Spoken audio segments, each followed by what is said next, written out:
Hello, this is a public service announcement to say no to Bromo Dragonfly by Let's Ultran. So what is Bromo Dragonfly? It is a synthetic psychedelic substance, which means that it is made in a laboratory and it is a mixture of different chemicals. It is a hallucinogen extremely similar to LSD. It is not federally scheduled, but it is Schedule 1 in Oklahoma.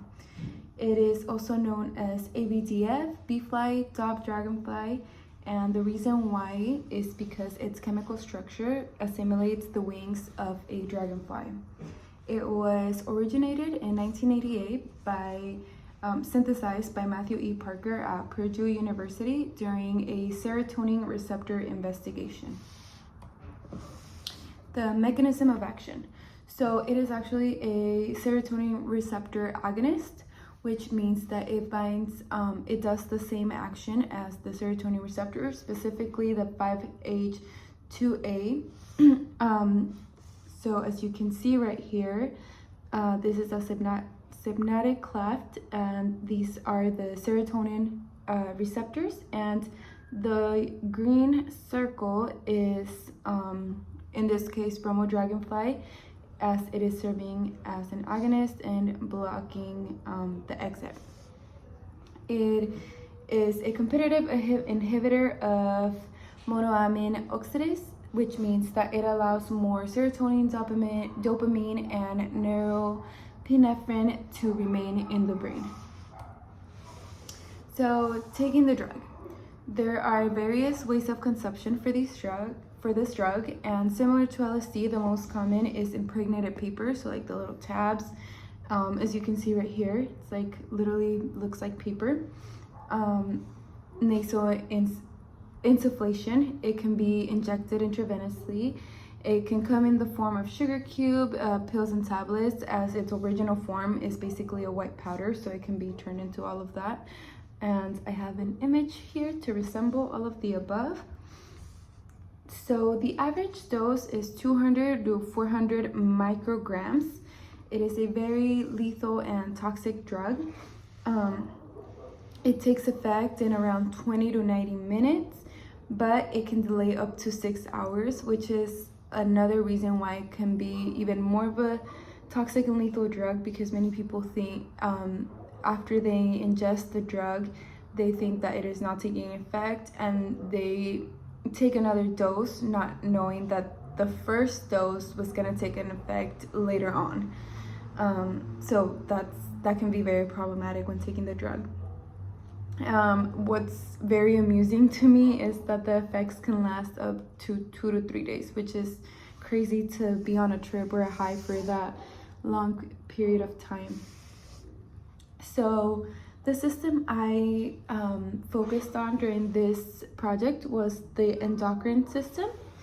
So according to Johns Hopkins Medicine, it is a complex network of glands and organs. It uses hormones to control and coordinate your body's metabolism, energy level, reproduction, growth, and development, and responds to injury, stress, and mood. So here I have an image showing all the organs and glands that take part of the endocrine system, such as the pineal gland, the pituitary glands, and hypothalamus. And I want to note that those are very important in reference to this drug, because they act in the brain, which is where this drug, as it is a hallucinogen, takes effect. So the thyroid and the parathyroid glands as well, the thymus, the pancreas, adrenal glands, and the reproductive glands, which are the testicles in males and ovaries in females, and as well as the placenta during pregnancy, which hopefully nobody's taking this drug while they're pregnant. So endocrine system and bee-fly. So this drug affects basically every function of the body. It affects sleep, which would be affecting the hypothalamus. It disrupts melatonin, which is created in the pineal body. It constricts the blood vessels, which is part of the adrenal gland. It increases sexual arousal, which that again is a hormone released by the testosterone hormone. Euphoria, which is dopamine release in the hypothalamus, and it can cause serotonin syndrome, which is referred to when there is too much serotonin in the brain, excess amount, which is obviously not good for us.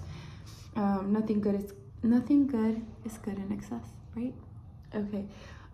So here I wanted to show these pictures because this picture kind of shows like the hallucinogen effect, how your body is like, I liked how I focused on the head because that's where a lot of the endocrine system takes effect, mainly like I mentioned before, the pineal body and the hypothalamus.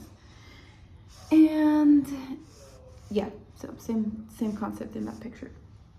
The desired effects of this drug are, you know, what everybody looks for in a good high, which is the kaleidoscopic hallucinations, altered perception of space and time, mild euphoria, increased energy, increased feelings of well-being, sexual pleasure, and increased associative thinking.